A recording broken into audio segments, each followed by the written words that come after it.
हरे कृष्णा। तो आप सब लोग का स्वागत है हमारे इस नए सत्र में। पिछली बार हमने 2 सत्र पूरे कर चुके हैं हम लोग। एक बार हम लोगों ने संत तुकाराम महाराज की कथाओं का आस्वादन किया था।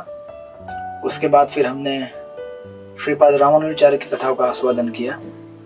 और हालांकि मैंने कल आपको बोला था हम मध्वाचार्य की कथाओं का आस्वादन करेंगे, लेकिन मैंने थोड़ा सा टर्न ले लिया। हम लोग अभी श्रील प्रभुपाद की कथाओं का आस्वादन करेंगे, श्रील प्रभुपाद लीलामृत में से, जो कि हमारे इस्कॉन के फाउंडर आचार्य हैं। तो कई बार हम लोग बहुत सारी कथाएं करते हैं, लेकिन श्रील प्रभुपाद हमारे प्रमुख वैष्णव आचार्य हैं, हमारे संप्रदाय के शिक्षा गुरु हैं। तो उनके संबंध में जानना हमारे लिए लाभदायक रहेगा। और बाकी आचार्यों के बारे में हम लोग साथ में साइमल्टेनियसली बाद में फिर अध्ययन कर सकते हैं, कथाएं सुन सकते हैं। तो आज से हम लोग श्रील प्रभुपाद की कथा को आरंभ करेंगे, जो कि सत्स्वरूप महाराज ने श्रील प्रभुपाद लीलामृत करके ग्रंथ जो उन्होंने लिखा है 7 वॉल्यूम में, उसमें वर्णित है श्रील प्रभुपाद का पूर्ण जीवन चरित्र। इसके ऊपर कई वीडियोस भी है, आप देखना चाहे तो आपको मिल जाएंगे यूट्यूब पे श्रील प्रभुपाद के जीवन के ऊपर। लेकिन हम लोग यहाँ पे सत्स्वरूप महाराज के इस पुस्तक के माध्यम से इन कथाओं का आस्वादन करने का प्रयास करेंगे।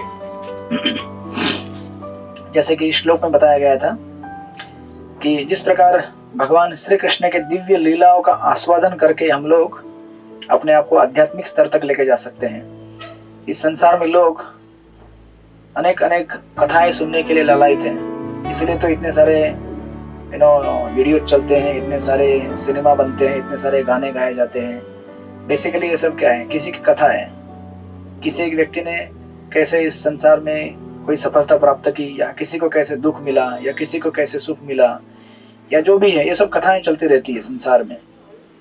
तो व्यक्ति जानना चाहता है कि उसके जीवन में ऐसा क्या हुआ कि कि उसको ऐसा दुख मिला या किसी को सुख मिला वगैरह वगैरह। तो उसी प्रकार, लेकिन ये सब पढ़ने के बाद भी इंसान संतुष्ट नहीं हो पाता है, क्योंकि उसमें अध्यात्म का स्पर्श नहीं हुआ है, अध्यात्म का कांटेक्ट नहीं है, स्पिरिचुअल लाइफ का कांटेक्ट नहीं है, राइट।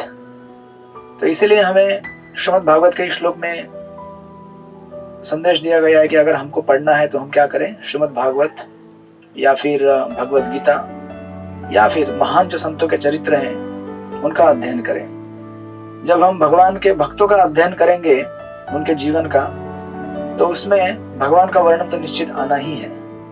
उसी को भागवत कहते हैं। एक्चुअली भागवत मतलब भगवान और भगवान के भक्त, उन दोनों में परस्पर कैसे वार्ता हुई है और कैसे प्रेम का आदान प्रदान हुआ है, उसका वर्णन जहाँ पे आता है उसे भागवत कहते हैं। तो श्रील प्रभुपाद लीलामृत जब हम स्टडी करेंगे, पढ़ेंगे, उसका अध्ययन सुनेंगे, तो ये श्रीमद् भागवत से अभिन्न है। इनफैक्ट इस पुस्तक को जब स्टार्ट करते हैं सत्स्वरूप गोस्वामी महाराज, तो फॉरवर्ड में हार्वे कॉक्स करके प्रोफेसर हैं डिविनिटी के, हार्वर्ड यूनिवर्सिटी के, तो उनका यहाँ पे फॉरवर्ड है। उस फॉरवर्ड में हार्वे कॉक्स कहते हैं कि ये पुस्तक जब आप पढ़ेंगे तो इस पुस्तक को पढ़कर आपको इस्कॉन के बारे में ज्यादा जानकारी मिलेगी कि इस्कॉन क्या है, इस्कॉन क्यों बनाया गया, इस्कॉन के उद्देश्य क्या है। क्योंकि अगर आप जिसने इस संस्था को बनाया, जो इस संस्था के फाउंडर है, अगर उनके ही जीवन के बारे में समझेंगे, जानेंगे, पढ़ेंगे, सुनेंगे, तो आपको और अच्छी तरह समझ में आएगा कि इस्कॉन सोसाइटी है क्या, इसका उद्देश्य क्या है और इसे क्यों बनाया गया है, राइट। तो इसलिए हमारे लिए ये बहुत ही लाभदायक है कि हम सब लोग इस्कॉन में, श्रील प्रभुपाद की संस्था में भगवत नाम का जप कर रहे हैं। हरे कृष्णा कृष्ण कृष्ण हरे हरे, हरे राम राम राम हरे हरे। और साथ में हम लोग सेवाएं कर रहे हैं मंदिरों में। जैसे भी हम घर में रहे हैं या फिर आश्रम में रह रहे हैं, कहीं मंदिर में, हम हर तरह से कंट्रीब्यूट करने का प्रयास कर रहे हैं और प्रचार और प्रसार को आगे बढ़ाने का प्रयास कर रहे हैं, राइट। तो इस्कॉन को अगर अच्छी तरह जानना है तो हमें उसके फाउंडर को जानना होगा, उनकी क्या इच्छाएं थी, उन्होंने क्या क्या तत्व दिए और कैसा संघर्ष किया उन्होंने इस संस्था को स्थापित करने के लिए। जैसे हम लोग तुकाराम महाराज और रामानुजाचार्य के बारे में जब पढ़ रहे थे, तो हमने भी देखा उनके जीवन में किस तरह से संघर्ष उन्होंने किया हम सबको अध्यात्म देने के लिए। तो 21st सेंचुरी में जो प्रोमिनेंट आचार्य रहे हैं वो हैं श्रील प्रभुपाद, जिन्होंने हम सबको उसी परंपरा में, जिस परंपरा में संत तुकाराम महाराज और रामानुजाचार्य, मध्वाचार्य, श्री चैतन्य महाप्रभु, इन सब आचार्यों ने जिस प्रकार मानव समाज में अध्यात्म को पुनर्जागृत करने के लिए जो प्रयास किया, वही प्रयास श्रील प्रभुपाद ने किया। तो he is a jet age परिवार का चर्य करके कहेंगे आगे सत्स्वरूप दास गोस्वामी महाराज। तो तुकाराम महाराज के समय में शायद बैलगाड़ी में उन्होंने ट्रैवल किया होगा जब लोहो गांव में प्रचार करने के लिए गए थे। और रामानुजाचार्य के टाइम में जब उन्होंने मेलकोटे से बाहर, श्रीरंगम से बाहर जब मेलकोटे में थे, तो शायद उन्होंने चलकर सफर किया होगा। लेकिन श्रील प्रभुपाद के जीवन में आप देखेंगे श्रील प्रभुपाद ने फ्लाइट से या ट्रेन से ट्रैवल किया, राइट। तो ये जेट एज परिवार का चर्य कहे जाएंगे आगे, आप देखेंगे इनको। तो ये हमें लाभ होगा। और साथ में हमें देखने को मिलेगा कि वैदिक संस्कृति या फिर जो हमारी सनातन धर्म की शिक्षाएं हैं, उसका ठीक ठीक से प्रचार पूर्ववर्ती आचार्यों ने जरूर किया। लेकिन जब श्री चैतन्य महाप्रभु के बाद स्पेशली एक जो गैप बन गया, 6 गोस्वामी जो वृंदावन के थे, उनके बाद वो लंबे समय तक उस समय में ज्यादा प्रचार नहीं चल पाया। फिर उसके बाद भक्तिविनोद ठाकुर आए, फिर भक्ति सिद्धांत सरस्वती ठाकुर, और फिर उनके बाद श्रील प्रभुपाद जिन्होंने इसको ग्लोबल स्तर पे इसका प्रचार किया। तो हम देखेंगे कि वैदिक संस्कृति वापस, ऐसा लगेगा जैसे भगवान के कई अवतार होते हैं, अलग अलग युगों में भगवान के अवतार आते हैं और धर्म की स्थापना करते हैं अलग अलग जगह पे। उसी प्रकार हमें श्रील प्रभुपाद के जीवन से देखने को मिलेगा कि सनातन संस्कृति या फिर जो सनातन वैदिक धर्म है, मानो उसका पुनर्जन्म हुआ हो, रीइंकार्नेशन हुआ हो श्रील प्रभुपाद के टाइम में। अगर श्रील प्रभुपाद इन सब का प्रचार नहीं करते तो आज सनातन संस्कृति या सनातन धर्म कितना पीछे चला जाता, ये हम देखेंगे। जैसे श्रील प्रभुपाद के लीलामृत में वर्णन किया जाएगा कि किस प्रकार उन्होंने not just speaking about ISKCON Hare Krishna movement, but अध्यात्म को पुनः जागृत करने का कार्य भारत भूमि में श्रील प्रभुपाद का बहुत बड़ा कंट्रीब्यूशन रहा है। श्रील प्रभुपाद को देखकर काफी संस्थाएं और काफी जो संप्रदाय हैं, उन्होंने भी अपने प्रचार कार्य को आगे बढ़ाया, उनको भी प्रेरणा मिली। तो हमें देखने को मिलेगा कि वैदिक ट्रेडिशन का किस तरह से पुनर्जागरण हुआ है। और श्रील प्रभुपाद कोई ऐसे वैसे व्यक्ति नहीं थे। हारे कॉक्स कहते हैं अपने फॉरवर्ड में कि वो लिखते हैं कि at what almost anyone would consider a very advanced age when most people would be resting on their bed. Srila Prabhupada 70 साल की उम्र में भारत से निकले अमेरिका जाकर इस्कॉन को स्थापित करने के लिए। ये कोई टाइम होता है क्या? ये टाइम होता है रिटायर होने का, राइट। जैसे सुबह से लेकर अगर रात तक काम करेंगे तो आप रात को आराम करेंगे, राइट, बोलेंगे अभी हो गया, दिन भर काम कर लिया मैंने। तो जीवन के भी अलग अलग फेज होते हैं। जैसे सुबह होती है, फिर दिन होता है, फिर शाम होती है, फिर रात होती है, right. These are different phases within one day. उसी प्रकार there are different phases within one's life. जैसे चाइल्डहुड है, फिर अडल्टहुड आएगा, फिर थोड़े अडल्ट हो जाएंगे, फिर आप थोड़े ओल्ड हो जाएंगे, फिर ओल्ड एज में कोई थोड़ी नया प्रोजेक्ट चालू करता है, वो तो रिटायर हो जाता है। अभी यहाँ पे जो कथाएं सुन रहे, जितने भी यहाँ पे बुजुर्ग लोग हैं या फिर एजेड लोग हैं, वो कोई नया प्रोजेक्ट चालू नहीं करने वाले, राइट। कोई करने वाला है क्या? देख लेता हूँ मैं कौन कौन है। यहाँ पे हैं 2-3 बुजुर्ग लोग दिख रहे हैं। तो जनरली हम लोग ऐसे एज में रिटायर होना चाहेंगे, नहीं। यहाँ पे है एक माता जी है लक्ष्मी माता जी, राइट। हरे कृष्णा माता जी, आपको आवाज आ रही है मेरी? यस प्रभु जी आ रही है। हाँ, कितना एज है माता जी का? माता जी बोल सकते हैं, बाकी ऑडियंस को भी बोलने का है मौका यहाँ पे। Let's give them chance to speak also. हाँ, यहाँ पे और एक माता जी है, शिवानी देवी दासी माता जी। हाँ, दंडोत प्रणाम प्रभु जी। कितना एज है आपका? 60। 60। तो कोई नया प्रोजेक्ट चालू कर रहे हैं अभी आप? नहीं, प्रभुपाद में जो इतना रेडीमेड दिया है उतना ही तो हम पढ़ ले तो हमारा भाग्य खुल जाए। यस। हाँ। 60 साल की उम्र में, 70 साल की उम्र में थोड़ी कोई नया प्रोजेक्ट खोलता है। अभी प्रोजेक्ट हो गया, अभी वानप्रस्थ का टाइम हो गया। जी। यस। लेकिन श्रील प्रभुपाद ऐसे आचार्य हैं जिन्होंने 70 साल की उम्र में ऐसा प्रोजेक्ट चालू किया, वर्ल्ड वाइड मिशन। सोचिए जरा, हम लोग एक छोटा सा सेंटर खोलते हैं, छोटा सा प्रचार करने का प्रयास करते हैं, एक छोटा सा अभी आपका जूम का एक प्रोजेक्ट चालू है पिछले कुछ 2-3 सालों से शायद। कितना मेहनत लगता है, क्या सिद्ध प्रभु आप बताएंगे कितना मेहनत लगता है। इतने सारे लोगों को इतने सारे लोगों को इकट्ठा करना, फिर जो कथाकार रहेंगे उनके साथ कोऑर्डिनेशन करना, फिर ये जूम के अकाउंट को मेंटेन करना, रिकॉर्डिंग मेंटेन करना, so much effort required, right. आप सोचिए श्रील प्रभुपाद ने ऐसे कितने प्रोजेक्ट खोले होंगे, छोटे छोटे, बड़े तो छोड़ ही दीजिए। तो इसीलिए हार्वे कॉक्स अपने इसमें कहते हैं कि he started his career, I mean of course उन्होंने तो पहले स्टार्ट किया था, बट स्पेशली लिखते हैं कि बिकॉज श्रील प्रभुपाद ने ऐसे एडवांस एज में ऐसा प्रोजेक्ट चालू किया, इसलिए कहते हैं कि Srila Prabhupada is of course only one of thousands of teachers, but in another sense he is 1 in 1000, maybe 1 in million. तो अभी मैं कहूंगा कि not just 1 in million but 1 in billions. ये तो हार्वे कॉक्स ने वो टाइम पे लिखा हुआ है। अभी की अगर आप जनसंख्या देखेंगे और अभी का अगर आप लोगों का जीवन मान देखेंगे तो मुझे नहीं लगता है कि ऐसे आचार्य वापस कभी पुनः इस धरती पर प्रकट होंगे। हमारे एटलीस्ट टाइम लाइन में, इसलिए श्रील प्रभुपाद ने कहा कि 10,000 साल तक उनकी किताबें चलेंगी, 10,000 years प्रेडिक्शन दिया गया। तो इसलिए श्रील प्रभुपाद कोई साधारण व्यक्ति नहीं है, ही इज ए नित्य सिद्ध pure devotee of the Lord, right. अच्छा, मैं बीच बीच में किसी को कुछ पूछूंगा तो आप लोग जवाब दीजिएगा, ठीक है। तो just make an little interactive, सबके लिए माइक ऑन रख दीजिए, मतलब फैसिलिटी दीजिएगा माइक ऑन करने का, मतलब बोल सकते हैं कोई भी, एंड देन थोड़ा इंटरेक्टिव रखेंगे तो थोड़ा वार्तालाप चलता रहेगा हमारा, तो थोड़ा क्लास थोड़ा रोमांचक होगा। सिर्फ मैं बोलते रहूंगा तो फिर थोड़ा मोनोटोनस हो जाता है। Let us have her class में ऐसा करेंगे थोड़ा सा।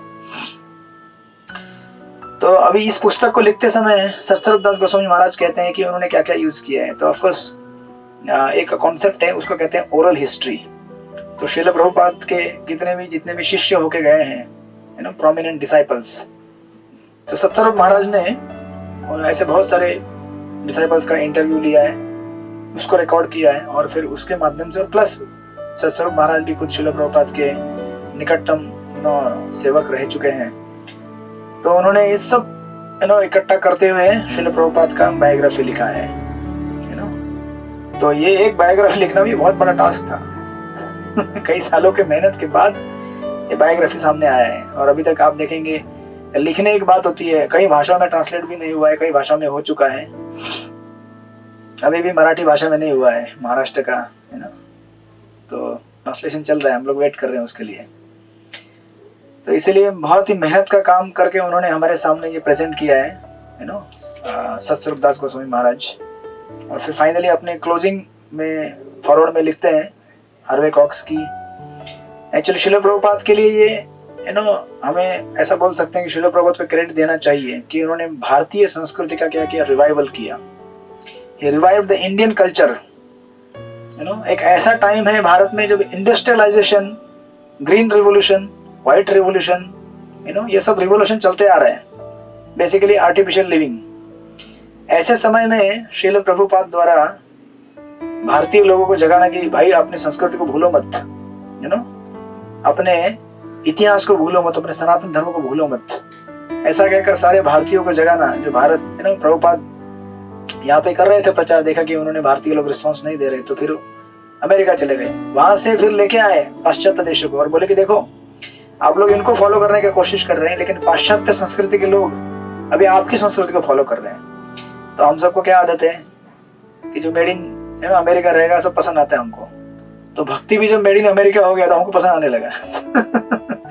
पहले मेड इन इंडिया था, किसी ने भाव नहीं दिया, मैंने तो बोले कि ठीक है, अभी वो उधर के गोरे लोग आके भक्ति करने लगे तो अरे ये भी भक्ति कर रहे हैं, तो अभी ये बोनाफाइड हो गया मेड इन अमेरिका, तो अभी हम लोग भी करेंगे। तो आप देखिए आज के टाइम में सबसे ज्यादा अगर प्रचार कहीं चल रहा है तो इंडिया में चल रहा है। इस्कॉन के सबसे ज्यादा सेंटर्स, प्रचार फ्लरिश हो रहा है इस्कॉन, मतलब इंडिया में। ये सब किसकी वजह से? श्रील प्रभुपाद के, और श्रील प्रभुपाद के जो शुरुआत के जो डिसाइपल्स थे, शिष्य थे, जो भारत में आके प्रचार किए और अभी भी कर रहे हैं, ये उनकी देन है। राइट। तो इस तरह से हार्वे कॉक्स कहते हैं कि श्रील प्रभुपाद इस तरह से उनको इतने सारे क्रेडिट देते हुए फाइनली कहते हैं कि it can also be read, I should add, as the very fascinating story of a very fascinating man. बहुत ही अद्भुत और बहुत ही चमत्कारिक व्यक्ति हैं श्रील प्रभुपाद। तो इस तरह से अपने फॉरवर्ड को क्लोज करते हुए हार्वे कॉक्स कहते हैं कि तो मैं अब आपको लीलामृत में लेके जाता हूँ, ऐसा करके कहते हैं और फिर देन हैंड ओवर करते हैं सत्स्वरूप दास महाराज को। तो जब हम शुरुआत करेंगे तो ये जो पहला वॉल्यूम है तो ऐसे 7 वॉल्यूम है। ये सबसे जो पहला वॉल्यूम है इसको इन्होंने नाम दिया है, जब आप पढ़ेंगे यहाँ पे टोटल 7 में से पहला ये आता है A Lifetime in Preparation 1896 till 1965। 1896 में श्रील प्रभुपाद का जन्म हुआ और 1965 तक उन्होंने केवल फाउंडेशन बनाया इस्कॉन को खड़ा करने के लिए।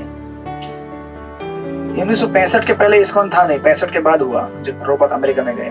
तो इतने लंबे समय का जो संघर्ष है श्रील प्रभुपाद का, उसको इस पहले वॉल्यूम में वर्णित किया जाएगा।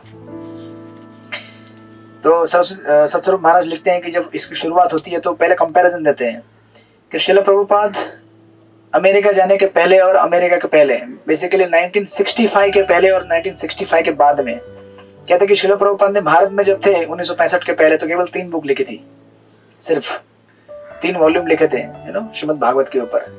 और अमेरिका जाने के बाद 1965 के बाद 12 साल में उन्होंने 60 किताबें लिखी। मतलब कंपैरिजन दे रहे कि कितना 12 साल में उन्होंने क्या क्या किया।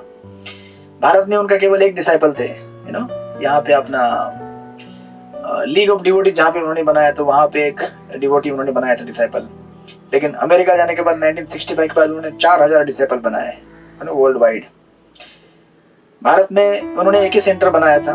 भारत के बाहर गए तो उन्होंने, आपको याद रहेगा उनकी कुंडली में लिखा गया था कि ये बच्चा आगे जाकर बालक 108 सेंटर बनाएगा। तो प्रभुपाद ने इतने सेंटर खड़े किए। और जब भारत में थे तो केवल भारत में प्रचार किया था, लेकिन भारत से बाहर जब गए 1965 के बाद तो उन्होंने लगभग 14 बार पृथ्वी का भ्रमण किया, अलग अलग प्रीचिंग टूर्स पे। तो इतना ह्यूज डिफरेंस आएगा इन 12 सालों में। लेकिन उसका फाउंडेशन जो प्रभुपाद ने बनाया वो कब बनाया? 1896 से लेकर 1965 तक। इतना लंबा समय है उनके संघर्ष का, तो उसको यहाँ पे वर्णन किया जाएगा। अच्छा देखा जाए तो श्रील प्रभुपाद के पहले भी कुछ लोगों ने प्रयास किया था वेस्टर्न कंट्रीज में जाके प्रचार करने का। श्रील प्रभुपाद के पहले भक्ति सिद्धांत सर ठाकुर जी ने प्रयास किया था अपने कुछ डिसाइपल्स को भेज के, लेकिन वो सब लोग वापस आ गए थे ये कन्विंस होकर कि भाई वेस्टर्न वर्ल्ड में प्रचार नहीं कर सकते। एक जगह कहते हैं श्रील प्रभुपाद के भक्ति सिद्धांत ठाकुर जी के एक कोई डिसाइपल्स थे, वो गए थे यूरोपियन कंट्रीज में प्रचार करने के लिए। तो उन्होंने मार्क्स ऑफ जेटलर करके कोई तो एक व्यक्ति है, उनको जब बोला था कि उन्होंने कहा था कि हमें ब्राह्मण बनाइए, वैष्णव बनाइए। तो ये सब शिष्यों ने कहा कि आपको इसके लिए 4 नियम पालन करने पड़ेंगे। मांसाहार छोड़ना पड़ेगा, जुआ छोड़ना पड़ेगा, नशा छोड़ना पड़ेगा और अवैध स्त्री संबंध छोड़ना पड़ेगा। तो जैसे उन्होंने कहा तो बोले हमारे लिए संभव नहीं है ये, आप जाइए यहाँ से वापस। क्योंकि हमारा ये तो डेली ब्रेड एंड बटर है, ये डेली रूटीन है हमारा। ये 4 नियम तोड़ना मतलब हमारे लिए स्वाभाविक है 4 नियम नहीं तोड़ेंगे तो हम जी नहीं सकते। तो इतना स्ट्रॉन्ग अपोजिशन और इतना स्ट्रॉन्ग काउंटर कल्चर, मतलब अपोजिट कंप्लीटली, जो भारत का संस्कृति है उसके कंप्लीट अपोजिट है।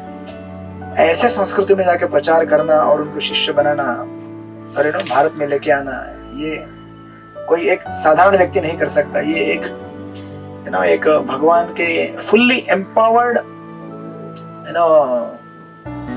एक भक्त का ही काम हो सकता है। इसीलिए देखिए सत्स्वरूप महाराज कहते हैं कि जब श्रील प्रभुपाद 1977 में इस दुनिया से चल बसे भगवत धाम के लिए, तो उनके जो निकटतम गुरु भाई हैं BR श्रीधर स्वामी महाराज, तो वो कहते हैं कि कृष्ण शक्ति बिना नहीं तारा परिवर्तन। कहते हैं कि श्रील प्रभुपाद भगवान श्री कृष्ण से एम्पावर्ड थे, इसलिए वो इतना प्रचार कर सके।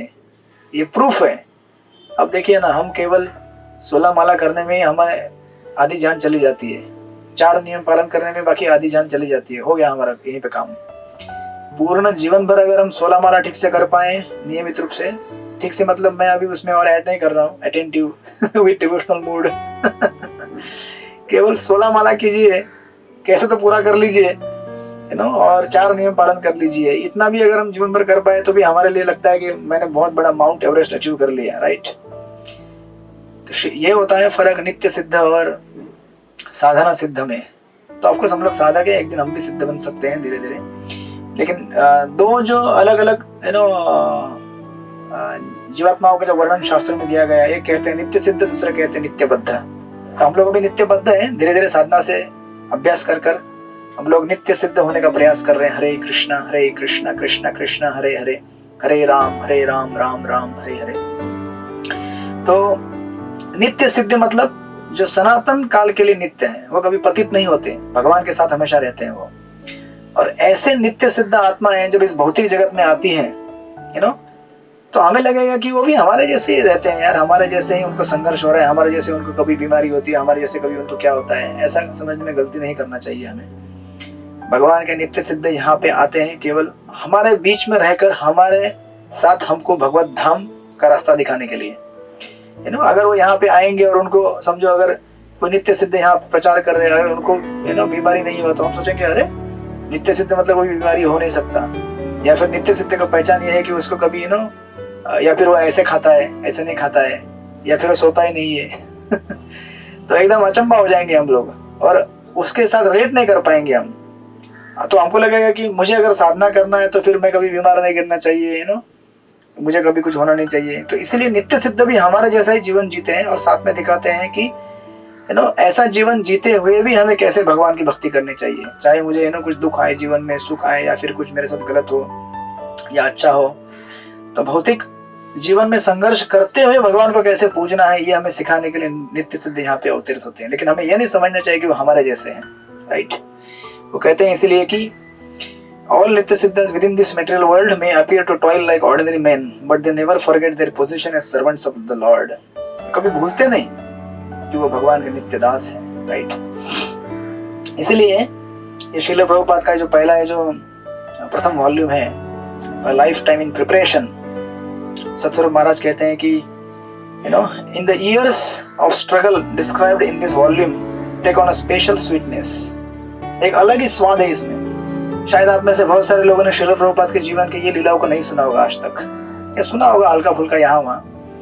हमने तो खाली यही सुना है बहुत बार कि श्रील प्रभुपाद ने इस्कॉन बनाया, श्रील प्रभुपाद ने ये सेंटर खड़ा किया, फिर श्रील प्रभुपाद ने अपने शिष्यों को ऐसे उपदेश दिए। लेकिन श्रील प्रभुपाद का जो प्राइमरी प्रिलिमिनरी या फिर उनका जो इस्कॉन को एस्टेब्लिश करने से पहले वाला जो जीवन था, कितना संघर्ष भरा था, ये हमको दिखेगा यहाँ पे, जिससे हम रिलेट कर सकते हैं कि सतस्वरूप महाराज कहते हैं कि these years reveal little known events in the life of a person who was always wrapped in devotional remembrance of Krishna. Although he struggled through many hardships, his struggles were not those of an ordinary man, for he lived solely to carry out the will of Guru and Krishna. तो हो सकता है कि एक सामान्य व्यक्ति का संघर्ष भी हमें लगे कि उस श्रील प्रभुपाद का भी संघर्ष एक सामान्य व्यक्ति जैसा है। उनको भी रोटी कपड़ा मकान का चिंता है, घर का चिंता है, बच्चों की शादी करवानी है, प्रॉपर्टी संभालना है, बिजनेस संभालना है, राइट। लेकिन हमें ये नहीं भूलना चाहिए कि श्रील प्रभुपाद का संघर्ष भगवान की सेवा करने के लिए था और हमारा संघर्ष इंद्रिय तृप्ति करने के लिए होता है, राइट। तो हम भी बिजनेस के पीछे रहेंगे, घर गृहस्थी, बच्चा बीवी सब पति पत्नी या प्रॉपर्टी, घर में रहने वाले बाकी डिपेंडेंट्स, उन सबका हम केयर ले रहे हैं। लेकिन हमें भूलना नहीं चाहिए कि श्रील प्रभुपाद नित्य सिद्ध है, वो अपना जीवन संघर्ष किए भगवान और गुरु की सेवा करने के लिए। तो ऑफकोर्स हम भी अपना जीवन उसी दिशा में लेके जाकर धीरे धीरे उनके साथ जीने का प्रयास कर सकते हैं, उनसे आदर्श लेकर, शिक्षा लेकर, कि एक दिन हमारे जीवन का भी सेंटर इंद्रिय तृप्ति से हटकर भगवान की सेवा आ जाए। तो इसी लक्ष्य को साथ में रखते हुए उसकी पूर्णता प्राप्त करनी है। तो हम लोग इसको प्रारंभ करेंगे धीरे धीरे यहाँ से अभी श्रील प्रभुपाद के इस सुंदर जीवन के चरित्र को। तो जब अध्याय नंबर 1 चालू होता है इस फर्स्ट वॉल्यूम में, तो उनके जन्म के बारे में बताया गया श्रील प्रभुपाद के। इस अध्याय के शुरुआत में ही श्रील प्रभुपाद एक अपना छोटा सा एक पैराग्राफ का कमेंट देते हैं, लिखते हैं। सतस्वरूप महाराज कहते हैं कि we would be sleeping and father would be doing Aarti, ding ding ding, we would hear the bell and wake up and see him bowing down before Krishna। ये जिस चैप्टर की शुरुआत में एक जस्ट एक आपको थोड़ा एक्साइट करने के लिए एक छोटा सा पैराग्राफ दिया है। कहते हैं कि श्रील प्रभुपाद कहते हैं कि हम लोग सोए होते रहते हैं, सोते थे हम लोग घर पे, तब पिताजी आते थे और घंटी बजाते थे और हम लोग देखते थे कि पिताजी भगवान के सामने अपना चरण मस्तक झुकाकर भगवान का दर्शन कर रहे हैं और पूजा कर रहे हैं। ऐसा करके श्रील प्रभुपाद अपना कमेंट देते हैं शुरुआत में। तो श्रील प्रभुपाद, उनकी जन्म तिथि सितंबर 1, 1896 है। अब आपको सबको पता है भगवान श्री कृष्ण 5000 वर्ष पूर्व जो दिन हम मनाते हैं जन्माष्टमी, उस दिन भगवान का आविर्भाव हुआ इस जगत में 5000 वर्ष पूर्व। और उसके ठीक दूसरे दिन नंद महाराज ने वृंदावन, अब भगवान का जन्म तो हुआ वहां पे मथुरा में, फिर मथुरा से भगवान श्री कृष्ण को गोकुल में लेके गए वसुदेव, और फिर नंद महाराज के पास सौंप दिया। और नंद महाराज ने फिर दूसरे दिन जन्माष्टमी मनाया। जन्माष्टमी तो पहले दिन हुआ, लेकिन दूसरे दिन नंदोत्सव मनाया, फेस्टिवल मनाया, सेलिब्रेशन भगवान श्री कृष्ण के जन्म का, तो उसको कहते हैं नंदोत्सव। तो जो नेक्स्ट डे होता है, तो ये कलकत्ता का वर्णन आ रहा है यहाँ पे। आज से 70-80 साल पहले वाला कलकत्ता, 100 साल पहले वाला कलकत्ता। तो कलकत्ता में उस समय जन्माष्टमी का इवेंट चल रहा था। तो जन्माष्टमी और वर्णन देते हैं सतस्वरूप महाराज की। मोस्टली वो टाइम में कलकत्ता ये ब्रिटिश लोगों का कैपिटल था। आप लोगों को पता रहेगा ब्रिटिश रूल इंडिया में श्रील प्रभुपाद का जन्म हुआ। तो सारे सिटी में माहौल था जन्माष्टमी का, और कहते हैं कि इस जन्माष्टमी में न केवल हिंदू, मुस्लिम, इवन कुछ लोग ब्रिटिश लोग भी शामिल हो रहे थे। और बहुत सारे लोगों ने फास्टिंग रखा था, भगवान का भजन, पूजन, कीर्तन, हरे कृष्णा कृष्ण कृष्ण हरे हरे, हरे राम राम राम हरे हरे, इस तरह से पूरे दिन भर कीर्तन चल रहा था। और फिर उसके नेक्स्ट डे, दूसरे दिन यानी कि सितंबर 1, 1896, कहते हैं कि टॉलीगंज सबब था कलकत्ता का, वहां पे एक मेल चाइल्ड का जन्म हुआ। और क्योंकि उनका जन्म नंदोत्सव के दिन हुआ था, जो कि भगवान श्री कृष्ण के पिता नंद बाबा इन्होंने अपने बच्चे के बालक के जन्म के उत्सव के हेतु मनाया हुआ दिन है, उसे इसलिए नंदोत्सव कहते हैं। तो इसलिए उनके अंकल श्रील प्रभुपाद के, उनको कहते थे नंदूलाल, प्रभुपाद का बचपन का नाम है ये, तो उनको नंदूलाल के नाम से बुलाया गया।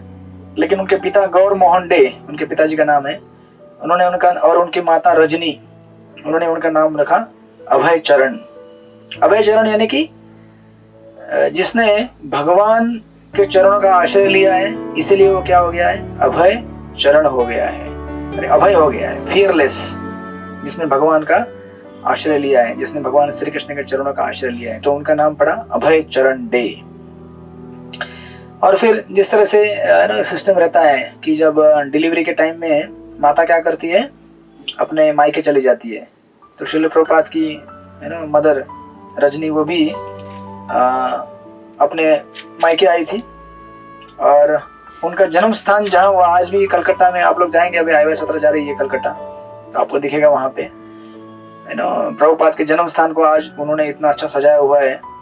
कहते हैं कि it was on the bank of the आदि Ganga, a few miles from his father's home, in a small 2-room mud walled house with a tiled roof underneath a jackfruit tree।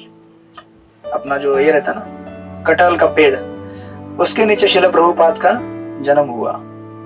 और वो एड्रेस, उसके बाद फिर श्रील प्रभुपाद की माता उनको लेकर वापस जहाँ पे उनका ससुराल था, उसका एड्रेस दिया है 151 हैरिसन रोड कलकत्ता में, वहां पे चले आए। और जब एस्ट्रोलॉजर को दिखाया गया श्रील प्रभुपाद को, बच्चे का जब हॉरोस्कोप बनाया जाता है जन्म लेने के बाद, तो उन्होंने प्रेडिक्शन दिया, ऑस्पिशियस प्रेडिक्शन दिया। उन्होंने कहा कि ये बालक जब 70 साल का बनेगा, 70 साल की उम्र का, तो कहा कि ये ओशन, समंदर पार कर कर वेस्टर्न वर्ल्ड में जाएगा और वहां पर जाकर 108 मंदिरों की स्थापना करेगा। काफी काफी जबरदस्त प्रेडिक्शन है कि इस तरह से। तो बचपन से ही श्रील प्रभुपाद, यानी कि हम ये देख सकते हैं कि श्रील प्रभुपाद कोई साधारण व्यक्ति नहीं थे, नित्य सिद्ध हैं। उनके बचपन से हमें सब इंडिकेशन और साइंस मिलने जा रहे हैं कि श्रील प्रभुपाद कैसे इस जगत में हम सब लोगों का उद्धार करने हेतु अवतरित हुए हैं। फिर सतस्वरूप महाराज जब डिस्क्राइब करते हैं श्रील प्रभुपाद जहाँ पे भी रह रहे थे, उस एरिया का वर्णन करते हैं कलकत्ता का। कहते हैं कि कलकत्ता उस समय इंडिया का कैपिटल था और कलकत्ता में 2 सेक्शंस थे, एक ब्रिटिश इन लोगों का एरिया था और एक भारतीय लोगों का एरिया था, दोनों अलग अलग रहते थे। तो कहते हैं कि ब्रिटिश लोगों का जो एरिया था मोस्टली सेंट्रल कलकत्ता था, जहाँ पे बहुत सारे theatres, race tracks, cricket fields और एकदम फाइन यूरोपियन बिल्डिंग्स वहाँ पे देखने को मिलते थे। आजकल आपको तो सब अभी आज पूरे भारत भर में फैल गया है उनकी संस्कृति उन्होंने फैला दी है। और इसके अपोजिट कहते हैं कि जो नॉर्थ कलकत्ता था जहाँ पे भारतीय लोग रहते थे, तो सेंट्रल कलकत्ता में ब्रिटिश लोग रहते थे और नॉर्थ कलकत्ता में भारतीय लोग रहते थे। और उनका रहन सहन भी दिया गया है।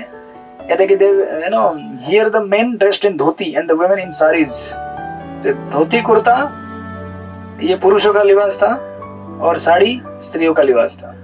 ये पहनते हुए वो लोग वहाँ पे रहते थे। और चूंकि उस समय भारत ब्रिटिश साम्राज्य के अधीन था, तो ब्रिटिश साम्राज्य की जो भी उनकी सेवाएं थी उनको फॉलो करते हुए अपने कल्चर को नहीं छोड़ा था उन्होंने। अपने ट्रेडिशनल कल्चर और रिलीजन को फॉलो करते हुए वो लोग वहाँ पे रहते थे।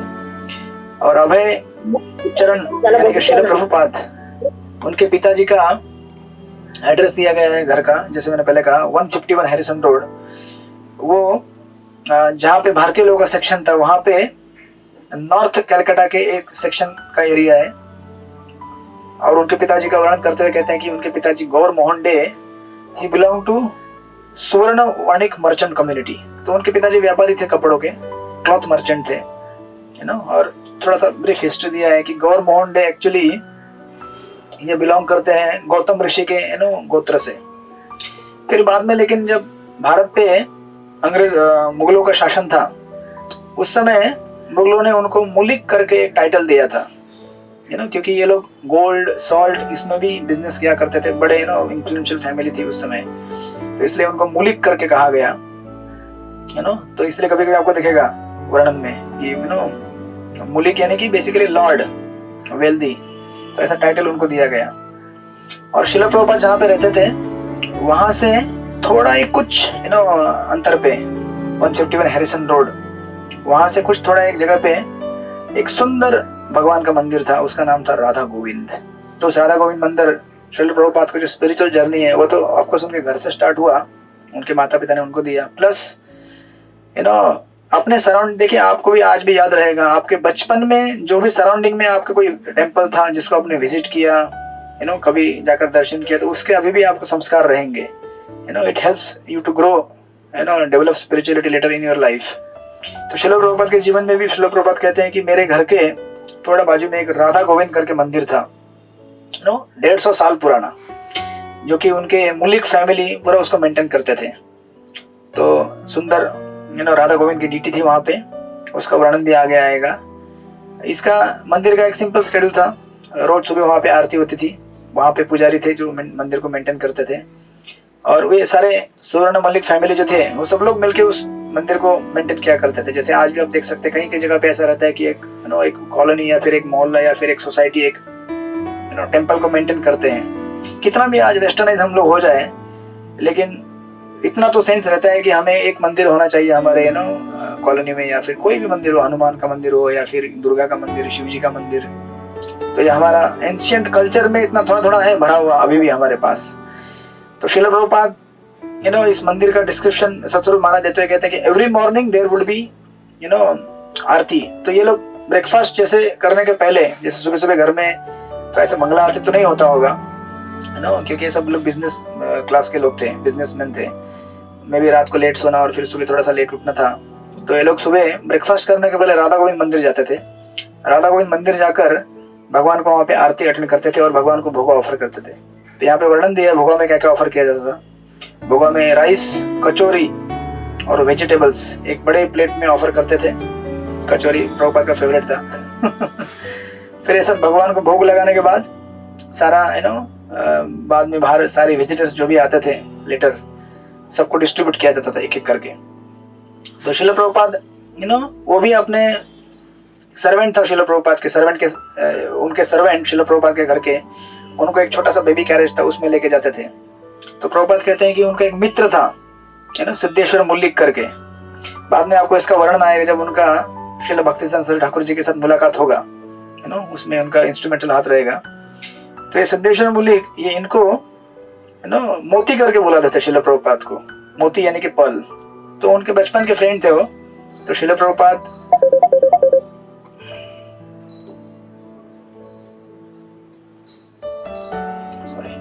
तो श्रील प्रभुपाद अपने इस फ्रेंड के साथ यू नो वहां पे मिलने के लिए जाते थे मंदिर में। तो प्रभुपाद कहते कि वो मुझे मोती बुलाते थे और मैं उनको सुबुद्धि करके बुलाता था, निकनेम था दोनों का। और प्रभुपाद कहते कि वो फ्रेंड इतना मेरे से यू नो क्लोज था, मुझसे थोड़ी देर के लिए भी दूर नहीं रह सकता था। अगर मैं कहीं दूर जाता था तो फिर वो यू नो मुझे याद करता था बार बार करके। कहते हैं उनका एकदम बहुत यू नो गाढ़ा दोस्ती था। तो इसका वर्णन देते हुए श्रील प्रभुपाद कहते हैं कि राधा गोविंद मंदिर का यू नो, तो एक विविड डिस्क्रिप्शन है, बहुत डिस्क्रिप्टिव डिस्क्रिप्शन है, आप लोग बाद में कभी पढ़ सकते हैं, लेकिन हम हमारे यू नो नरेशन में थोड़ा उसको फास्ट फॉरवर्ड करेंगे। तो श्रील प्रभुपाद कहते हैं कि जब हम मंदिर के लिए विजिट करने के लिए जाते थे तो रस्तों का वर्णन दिया है, कैसे जाते थे। फिर मंदिर में जाने के बाद वहाँ पे गरुड़ जी हनुमान जी का विग्रह था, उनको प्रणाम करके फिर राधा गोविंद के सामने आते थे। श्रील प्रभुपाद अपने यू नो मेमोरियल में कहते हैं कि I can remember standing at the doorway of Radha Govind temple saying prayers to Radha Govind murti. I would watch for hours together. The deity was so beautiful with his slanted eyes. इतने छोटे थे वो बचपन में, 1 साल 1.5 साल के भी रहे होंगे, वो 2 साल के रहेंगे। बचपन से उनका जो प्रेम है भगवान के प्रति यहाँ पे दिख रहा है आपको, यू नो। कहते हैं कि मैं घंटों घंटा मंदिर के सामने रह के भगवान का दर्शन लेता था, यू नो। बचपन से ही ऐसा अगर है तो आप समझ सकते हैं कि बालक मतलब कोई साधारण बालक नहीं था ये, यू नो। मे भी हम लोग घंटों घंटा बचपन में कहीं खेले होंगे गली में, नुक्कड़ में, यू नो, या फिर थोड़े बड़े होंगे तो कहीं जाकर सिनेमा देखा होगा, टीवी देखा होगा, क्रिकेट मैच देखा होगा। लेकिन श्रील प्रभुपाद ये ऐसे आचार्य हैं जिनका वर्णन हम देखेंगे तो यहाँ पे आपको समझेगा कि not an ordinary soul, you know. इतना आकर्षण होना बचपन से ही ये कोई साधारण बात नहीं है। भगवान के सामने जाकर प्रेयर करते थे और हम उनको घंटों घंटा देखते थे। उनकी जो तिरछी ना स्लैंटेड आईज थे वो इतने सुंदर थे, प्रभुपाद कहते हैं। और वर्णन देते हैं कि श्रील प्रभुपाद है ना, जैसे हमारे पास यहाँ पे मंदिर में राधा गोपीचंद वल्लभ का अर्च विग्रह है, you know, kind of same description यहाँ पे देते हैं कि किस प्रकार गोविंद जी यू नो 18 इंच के हाइट के थे, राधा रानी थोड़ी सी यू नो छोटी थी उनके से, left side you know left side में, और छोटी सी हल्की। दोनों का कॉम्प्लेक्शन गोल्डन था और दोनों ने सुंदर यू नो गोल्डन वस्त्र पहने हुए थे। और कहते हैं कि उनके ऊपर जो लगे हुए जहरा यू नो गहने थे, कहते हैं कि Radha Rani bracelets were of gold, क्योंकि गोल्ड मर्चेंट थे वो लोग, तो सोने के 2-4 यू नो कंगन पहनाना कोई बड़ी बात नहीं थी उनके लिए। Radha Rani bracelets were of gold and both Radha Rani Krishna were gold embroidered silks you know chaddars, उनके ऊपर कपड़े पहनाए हुए थे। इस तरह से सुंदर मालाओं में सजे हुए यू नो सिल्क के कपड़ों में, और सुंदर यू नो फ्रेश तुलसी पत्तों से उनके चरणों को सजाया गया था। ऐसा सुंदर वर्णन यहाँ पे दिया गया है। तो ऐसे you know Radha Govind deity का दर्शन करने के लिए श्रील प्रभुपाद रोज डेली जाया करते थे। और प्रभुपाद लिखते हैं कि Radha Krishna were slightly smiling, भगवान के जो अर्चा मूर्ति रहते हैं वो थोड़े से हल्के हल्के मुस्कान देते हैं, आप देखेंगे कहीं भी। और बिकॉज भक्तों के वर्शिप की वजह से, भक्तों के उनको पूजा करने की वजह से उनका और यू नो सुंदरता निखरता है। एक्चुअली जब भगवान के दर्शन करने हम जाते हैं कई बार मंदिरों में, तो इतना यू नो क्लोज दर्शन कोई लेता ही नहीं है, क्योंकि हम लोग जाते हैं भगवान को मंदिर में मिलने के लिए, किस लिए? कुछ मांगने के लिए जाते हैं। भगवान को देने के लिए तो भूल ही जाओ। ये एक्चुअली कस्टम है, शास्त्रों में लिखा गया है कि भगवान को जब हम मंदिर जाते हैं मिलने के लिए तो खाली हाथ नहीं जाना चाहिए, कुछ ना कुछ लेकर जाना चाहिए। इसलिए भगवान गीता में कहते हैं पत्रम पुष्पम फलम तोयम, कि थोड़ा सा पत्र, थोड़ा सा पुष्प, थोड़ा सा फूल लेके आओ मेरे लिए, भगवान कहते हैं, यू नो। जब आप उसे प्रेम से लेके आओगे तो मैं इसे स्वीकार कर लूंगा। तो लेकिन हम लोग कई बार भगवान से मांगने के लिए जाते हैं तो हम भगवान का इतना दर्शन देख ही नहीं पाते कि भगवान ने आज कौन से कपड़े पहने हुए हैं, यू नो, भगवान ने अपना फ्लूट कैसे पकड़ा है, भगवान के बालों में कौन से फूल लगे हुए हैं, हाथों में कौन से कंगन है, कौन सी पायल लगी हुई है, नो पैरों में, ये सब देख ही नहीं पाते। क्योंकि एक्चुअली जो वास्तविक भगवान का आशीर्वाद है वो है भगवान का दर्शन प्राप्त करना, है ना। आप देखेंगे प्रथम स्कंद में श्रीमद् भागवत के जब कुंती महारानी अपनी प्रार्थनाएं करती हैं तो कुंती महारानी की प्रार्थना को सुनकर भगवान श्री कृष्ण इन सब प्रार्थना को सुनने के बाद हल्का सा मुस्कान देके कुंती महारानी को सांत्वना देते हैं। तो ऐसा नहीं था कि कुंती महारानी ने इतनी सुंदर प्रार्थना की तो बाद में भगवान बोले ठीक है अभी चेक बुक लेकर साइन करके देता हूँ, ले लो है ना, हस्तिनापुर का राज्य अभी दिलाता हूँ या फिर ये देता हूँ वो देता हूँ। ऐसा कुछ नहीं था, क्योंकि हमको लगता है कि भगवान का दर्शन करना मतलब भगवान से कुछ प्राप्त करना, भौतिक वस्तु। इसीलिए हम लोग हमेशा है ना फंस जाते हैं। जो हमें भगवान से मांगना है वो मांगते ही नहीं मंदिर में जाकर, लेकिन भगवान का दर्शन लेना और भगवान की सुंदरता को प्रशंसा करना उनकी और उनके सुंदर अर्च वेर को देखकर उनको अपने मन में उतारना, यही भगवान का सबसे बड़ा बेनेडिक्शन है एक्चुअली।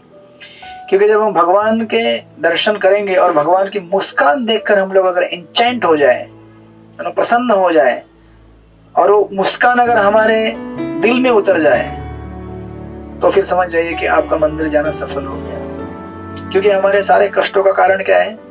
इस भौतिक संसार के प्रति आकर्षण, इस भौतिक जीवन के प्रति आकर्षण, भौतिक भोग के प्रति आकर्षण। जब तक हम उस आकर्षण से बंधे हुए हैं तब तक हम लोग इस संसार में बंदी के जैसे बंधे हुए हैं, राइट। प्रभुपाद कहते हैं कि ये संसार एक बंदी गृह के समान है ना, बंदीशाला है, ये प्रिजन हाउस है। ये हम सब लोग अपनी अपनी इच्छाओं के क्या है? बंदी है। ऐसा दिखता नहीं हम सब कोई बंदी है। अभी आप बोलेंगे हम में से किसी के हाथ बंधे हुए नहीं, हम थोड़ी बंदी है, हम तो घूम रहे हैं, यहाँ वहाँ घूम रहे हैं, जो भी चाहे खा रहे हैं पी रहे हैं। लेकिन जो भी चाहे खा पी नहीं रहे, है ना। आपको जो मन बोल रहा है कि ये आज खाना ही है तो खाना ही है, भले जेब में पैसा ना हो या फिर भले हेल्थ अच्छा ना हो, लेकिन खाना है। आपको लग रहा है कि मैं खा रहा हूँ ये, लेकिन आप अपने मन के कितना खिलाफ जाके वो चीज कर रहे हैं आप ही देख लीजिए, है ना। या फिर आज हमें इस जगह नहीं जाना है लेकिन मन बोलता नहीं जाना है। तो इस प्रकार हम लोग बंदी गृह में है, बंदी अवस्था में है। इससे बाहर छूटने का एक ही उपाय रहता है, वो है भगवान के प्रति अपने आकर्षण को बढ़ाना, भगवान से प्रेम करना, राइट। लेकिन प्रेम करना तो एक सेकंड स्टेप है। जब हम किसी से अट्रैक्ट हो जाएंगे तभी तो प्रेम करेंगे ना, राइट। जब किसी से आकर्षण ही नहीं होगा तो प्रेम क्या करेंगे आप? तो इसलिए ये बहुत ही इंटरेस्टिंग है, यहाँ पे इंस्ट्रक्टिव भी है कि प्रभुपाद लिखते हैं कि उनको मैं घंटों घंटा देखता था भगवान के विग्रह को, है ना। कभी प्रयास कीजिए घंटों घंटा भगवान का दर्शन करने का, 5 मिनट के अंदर आउट हो जाएंगे आप लोग। हम सब लोग 5-10 मिनट के अंदर आउट हो जाएंगे, क्योंकि भगवान को देखने का और उनको ना उनकी सुंदरता को निहारने का अभ्यास हमने कभी किया ही नहीं है, लेकिन करना पड़ेगा ये अभ्यास। हम तो अभी तक संसार के जितने भी तथाकथित सुंदरता है उनको देखने का अभ्यास करते हैं, और वो सुंदरताएं ऐसी है जो मन को विचलित करती है, रजोगुण और तमोगुण से भर देती है। लेकिन भगवान के दर्शन करेंगे और उनके सुंदरता से अगर आकर्षित हो जाएंगे तो हम लोग इस संसार के रजोगुण तमोगुण से मुक्त हो सकते, क्योंकि ये हमको उधर से छुड़ाकर आध्यात्मिक धरातल पे लेके जाता है, राइट। इसलिए भगवान का जो सुंदरता है और उनकी जो मुस्कान है, यही भक्त के लिए सबसे बड़ा आशीर्वाद है। मंदिर जाने के बाद ये मत सोचना क्या आज भगवान ने कुछ दिया नहीं यार, है ना। हाथ में कुछ देते हैं या फिर घर जाने के बाद पता चलता है लॉटरी लग गई है, प्रमोशन मिल गया है ना, कुछ प्रॉब्लम दूर हो गया है। ये सब तो लाइफ में आएगा जाएगा, चलता रहेगा अपने अपने कर्म और प्रारब्ध के हिसाब से या फिर भगवान की इच्छा से। लेकिन जब तक ये चीजें आती रहेंगी जाती रहेंगी, हम लोग संसार में बने रहेंगे, क्योंकि इच्छाएं बनी रहेंगी। लेकिन भगवान का दर्शन अगर प्राप्त हो जाए, उनके सुंदर मुस्कान के प्रति आकर्षण हो जाए, तो हम लोग उनसे प्रेम करने की चेष्टा करेंगे। फिर उनसे अगर प्रेम करना है तो भगवान बोलेंगे यहाँ पे तो थोड़ा प्रॉब्लम है, आ जाओ मेरे पास, भौतिक जगत को छोड़ के आध्यात्मिक जगत में आ जाओ, वहां पे आके हम सुखी रहेंगे। आप मुझसे प्रेम करना, मेरी सेवा करना, और यहाँ पे कोई कष्ट नहीं होगा ना, यहाँ पे जन्म होगा ना मृत्यु होगी, ना जरा होगा ना व्याधि होगी, राइट। ना कोई यहाँ पे किसी के साथ झगड़ा होगा, क्योंकि वहां पे झगड़ा नहीं होगा, क्योंकि वहां पे सेंटर कृष्ण है। यहाँ पे झगड़ा क्यों होता है? क्योंकि सेंटर कृष्ण नहीं है ना। घर में 4 व्यक्ति रहते हैं, एक बोलता है कि ये टीवी यहाँ पे रखो, ये टेबल यहाँ पे रखो, डाइनिंग टेबल वहां पे रखो। दूसरा बोलते हैं नहीं वहां पे रखो। तीसरा बोलता है अरे वहां भी नहीं, वहां रखो। क्योंकि हम सब लोगों के अपने अपने तथाकथित ओपिनियंस हैं जो क्लैश होते रहते हैं। लेकिन जब घर का सेंटर बन जाएंगे भगवान कृष्ण, तो उसके हिसाब से जब घर चलेगा तो एकता होगी। इसलिए प्रभुपाद कहते हैं कि घर में हमें डीटी रखना चाहिए, भगवान का अर्च वे रखना चाहिए, उनको हमें घर का बॉस बनाना चाहिए, सेंटर बनाना चाहिए। आज हम लोग क्या कर रहे हैं? घर के बॉस हम लोग बैठ के बने हुए हैं। लेकिन बॉस बनने के बाद बॉस का जैसा जिम्मेदारी भी निभाने की हमारे अंदर क्षमता नहीं है, राइट। सबको एक साथ लेके चलने की क्षमता नहीं है। तो फिर हमें किसको बनाना चाहिए? बॉस भगवान को बनाना चाहिए, जो कि हम सबको साथ में लेके जा सकते हैं। तो इसलिए श्रील प्रभुपाद कहते हैं कि इस तरह से मैं दर्शन लेता था तो ऐसा लगता था मानो life outside on Harrison road and beyond was forgotten. जब भक्ति में हम मग्न हो जाते हैं बाकी सब चीजें भूल जाते हैं। अब वो रास्ते के उस पार अभी चौपाटी में जब आएंगे, अब राधा गोविंद का दर्शन लेंगे यहाँ पे, तो इस 7 के मुंशी मार के रोड के बाहर और चौपाटी का जो मेन वहां पे रोड है, वहां पे क्या हो रहा है कुछ पता नहीं हमको। संसार में क्या हो रहा है, कोई आ रहा है जा रहा है, किसी को दुख पीड़ा हो रही है, कोई जी रहा है, कोई मर रहा है। ये सब संसार में गतिविधियां चलती रहती है अपने अपने कर्मों के हिसाब से। और जब तक हम उन चीजों को न्यूज़पेपर में पढ़ते हैं, जैसे शुरुआत में मैंने कहा, नॉवल में पढ़ते हैं, ये घटना यहाँ पे हुई, इसको साथ ये हुआ, इसको अवार्ड मिला, इसको जेल में प्रिजन सजा दी गई, ये सब कथाओं को पढ़ के हमें कोई लाभ होने वाला है नहीं, लेकिन जब हम भगवान के मंदिर में जाएंगे, भगवान के दर्शन में एब्जॉर्ब हो जाएंगे, तो हम इन सारी चिंताओं से, सारे द्वंद्वों से पार होकर भगवान के धाम तक पहुंचने का प्रयास कर सकते हैं। फिर कहते हैं कि in the courtyard the birds went on chirping. आंगन में बहुत सारे पंछी आवाज कर रहे थे, बहुत सारे विजिटर्स आ रहे थे जा रहे थे, बट अभय छोटा सा बालक भगवान का दर्शन लेने में एब्जॉर्ब था, मगन हो गया था भगवान के सुंदर अर्च विग्रह राधा कृष्ण को देखने के लिए। फिर उसके बाद कहते हैं कि इस तरह से वहां पे फिर आरती चालू हुआ, कीर्तन हुआ, बहुत सारे डिवोटीज वहां पे आए कीर्तन में हरे कृष्णा कृष्ण कृष्ण हरे हरे, हरे राम राम राम हरे हरे। इस तरह से एक साइड कीर्तन चल रहा था और दूसरी साइड में फिर पुजारी ने सबसे पहले इंसेंस लगाया, अगरबत्ती, भगवान को अगरबत्ती दिखाया, फिर पंचदीप लगाया, भगवान को लैम्प दिखाया, उसके बाद एक एक करके अर्घ्य, उसके बाद फिर उनको वस्त्र, पुष्प और फिर चामर दिखा के फाइनली शंख ब्लो करके आरती समाप्त हो गई। ऐसे करके प्रभुपाद कहते हैं। एंड देन प्रभुपाद फिर अपने वापस घर की तरफ चल दिए। तो इस तरह से भगवान राधा गोविंद का दर्शन लेने का ये श्रील प्रभुपाद का नित्य क्रम था।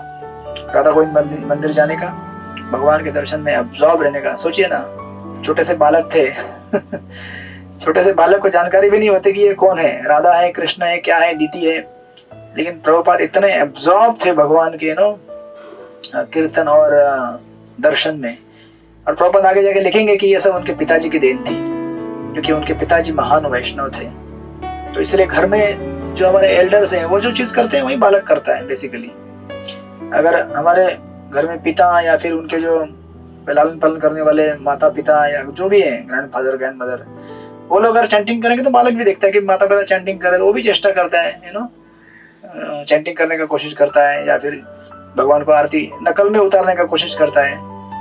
अगर माता पिता सिगरेट पी रहे तो बालक भी नकल में सिगरेट पीने का प्रयास करता है हमने देखा, हम भी घर में देखे थे पिताजी अगर वाइन पी रहे हैं ड्रिंक लेकर, तो हम भी करते थे चेष्टा, छोटा सा ग्लास में, हाँ मैं भी पी रहा हूँ, भले पानी होता था वो, तो इस प्रकार जो हमारे एल्डर्स करते हैं वही हमें आदत बन जाती है, उसकी नकल हम लोग करना चालू करते हैं। तो हम लोग देखेंगे आगे के सत्र में किस तरह से श्रील प्रभुपाद अपने फिर घर के वातावरण का वर्णन करेंगे, अपने पिताजी का वर्णन करेंगे, किस प्रकार उन्होंने उनको नर्चर किया, कल्टिवेट किया। है तो नित्य सिद्ध ऑलरेडी, लेकिन अपने लीलाओं के माध्यम से सिखा रहे हैं कि किस प्रकार हमें घर का वातावरण बनाए रखना चाहिए आध्यात्मिक। साथ में अपनी जिम्मेदारी भी करते रहिए, कॉलेज में जाइए, स्कूल जाइए, आपका प्रोफेशन संभालिए। प्रभुपाद के पिताजी भी वही करते थे, लेकिन साथ में डिवोशनल कल्चर भी दीजिए घर में, क्योंकि हमारे साथ अंत समय में जाने वाली चीज वही है संस्कार, और उसी से हमारा जो प्रेजेंट जीवन भी है वो भी अच्छा बना रहेगा संस्कार की वजह से। आज लोगों के पास सब कुछ है, आज के आधुनिक युग में एक बटन दबाएंगे तो पानी आता है टैप में से, एक बटन दबाएंगे तो लाइट चालू होती है, पंखा बंद होता है, सब कुछ एक बटन पे होता है। लेकिन एक बटन दबाएंगे तो दुख दूर होता है क्या? नहीं होता है ना। एक बटन दबाएंगे तो सुख आता है क्या? जीवन में नहीं आता है ना तो ये हमें सीखना जरूरी है कि भाई जीवन केवल बटन पे नहीं चलता है, लेकिन वही आदत हमारे इन जीवन में आ जाती है कि बटन दबाते हुए हैप्पीनेस क्यों नहीं मिल रहा है मुझे, बटन दबाते हुए दुख क्यों नहीं जा रहे हैं। तो यही हमें सीखना होता है कि जीवन जो आर्टिफिशियल हम लोग चीजें आज जो सीखे हुए हैं उसके हिसाब से नहीं चलता है। जीवन को जीने की एक अलग से कला है, उसका एक अलग रहस्य, अलग सूत्र है, जो कि इन आचार्यों के जीवन के माध्यम से, श्रीमद् भागवत, श्रीमद् भगवद्गीता के माध्यम से सीखने को मिलेगा। तो हम देखेंगे अगले सत्र में श्रील प्रभुपाद के जीवन को आगे बढ़ाते हुए किस तरह से वो आगे बढ़ेंगे। हरे कृष्णा। श्रील प्रभुपाद की जय। वंचाकल्पतरुभ्यश्च कृपा सिन्धुभ्येव च पतितानां पावनेभ्यो वैष्णवेभ्यो नमो नमः। अनंत कोटि वैष्णव वृंद की जय। हरे कृष्ण। किसी के कोई प्रश्न है? यस, किसी को भी चेष्टा है, प्रश्न है, टिप्पणी है, कमेंट है तो बताइए। यस, सब लोग संतुष्ट हैं। ओके, फिर मिलेंगे हम लोग अगले ठीक है। फ्राइडे। हरे कृष्ण। आइए हम सब प्रभु जी का धन्यवाद करते हैं 3 बार उनको हरि बोल बोल के। हरि बोल, हरि बोल, हरि बोल। हरि बोल, हरि बोल।